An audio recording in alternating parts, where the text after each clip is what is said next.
Median ನಮ್ಮ ಮೂರನೇ central tendency. It is the middle number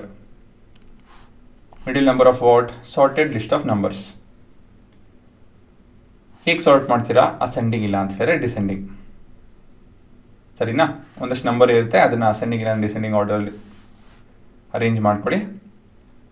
ಆಯಿತಾ? ನಿಲ್ಲಿಸಿ ಬರ್ಕೊಳ್ಳಿ, ಏನೋ ಒಂದು ಮಾಡಿ. ಅದಾದಮೇಲೆ ಅದರಲ್ಲಿ ಮಿಡಲ್ ನಂಬರ್ ಯಾವುದು ಅಂತ ಹೇಳಿ ಕಂಡುಹಿಡೀರಿ. ಸರಿನಾ? ಆ ಮಿಡಲ್ ನಂಬರು ನಿಮ್ಮ ಮೀಡಿಯನ್ ಆಗುತ್ತೆ ಅಷ್ಟೇ, ಇನ್ನೇನಿಲ್ಲ. ನಿಮಗೆ ಸಣ್ಣ ಪುಟ್ಟ ಈ ಥರ ಒಂದಷ್ಟು ನಂಬರ್ ಇತ್ತು ಅಂತ ಹೇಳಿದ್ರೆ ಅದರಲ್ಲಿ ಮಿಡಲ್ ನಂಬರ್ ಕಂಡುಹಿಡಬೇಕು ಅಂತ ಹೇಳಿದ್ರೆ, ಆಡ್ ನಂಬರ್ ಆಫ್ ಟರ್ಮ್ಸ್ ಇತ್ತು ಅಂತ ಹೇಳಿದ್ರೆ ಹೇಗೆ ಮಾಡಬೇಕು ಅಂದರೆ, ಮೊದಲು ಅರೇಂಜ್ ಮಾಡ್ಕೊಳ್ಳಿ. ಇದು ಅರೇಂಜ್ ಆಗೋಗಿದೆ. ಅಸೆಂಡಿಂಗ್ ಇಲ್ಲಾಂದರೆ ಡಿಸೆಂಡಿಂಗು. 74, 63, 54. ಸರಿನಾ? ಅದರಲ್ಲಿ ಮಿಡಲ್ ನಂಬರ್ ಯಾವುದು?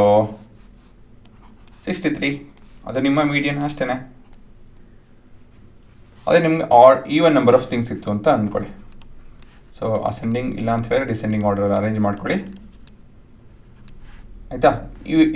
ಇದರಲ್ಲಿ ಮಿಡಲ್ 2 ನಂಬರ್ಸ್ ತೊಗೊಬೇಕು ನಾವು. ಯಾಕಂತ ಹೇಳಿದ್ರೆ ಮಿಡಲ್ ನಂಬರ್ ಅಂತ ಇಲ್ಲ, ಮಿಡಲ್ 2 ನಂಬರ್ಸ್ ಇದೆ. ಅದರದ್ದು ಆ್ಯಾವ್ರೇಜ್ ತೊಗೊಂತು ಅಂತ ಹೇಳಿದ್ರೆ ಸರಿನಾ, ನಿಮ್ಮ ಮೀಡಿಯನ್ ಸಿಗುತ್ತೆ. 63, 73 ಬಂದು 68, 68.5. ಇದು ನಿಮ್ಮ ಮೀಡಿಯನ್. ಬಟ್ ಅದೇ ನಾವು ಗ್ರೂಪ್ಡ್ ಅನ್ಗ್ರೂಪ್ಡ್ ಡೇಟಾ ನೋಡ್ತು ಅಂತ ಹೇಳಿದ್ರೆ ಹೇಗೆ ಕಂಡುಹಿಡಿಬೋದು ಮಿಡಲ್ ನಂಬರ್ನ? With help of cumulative frequency.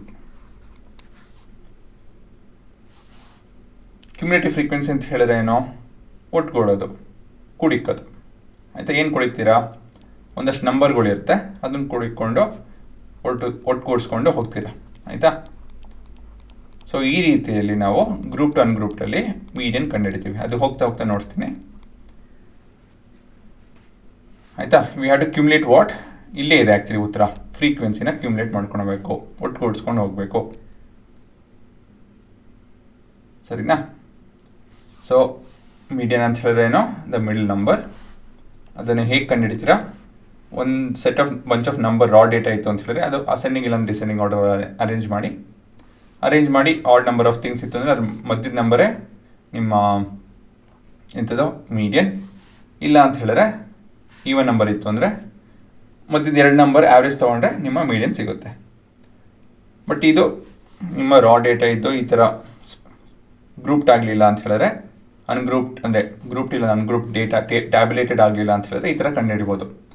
But tabulate ಆಗಿತ್ತು ಅಂತ ಹೇಳಿದ್ರೆ, ಫ್ರೀಕ್ವೆನ್ಸಿ ಅದು ಇದೆಲ್ಲ ಇತ್ತು ಅಂತ ಹೇಳಿದ್ರೆ ಹೇಗೆ ಕಂಡುಹಿಡಬೇಕು ಅಂದರೆ with help of cumulative frequency. ಸರಿನಾ? ಸೊ ಬರೋ ಟಾಪಿಕಲ್ಲಿ ಕ್ಯುಮ್ಯುಲೇಟಿವ್ ಫ್ರೀಕ್ವೆನ್ಸಿ ಅಂತ ಹೇಳಿದ್ರೆ ಏನು ಅಂತ ಹೇಳಿ ತಿಳ್ಕೊತೀವಿ.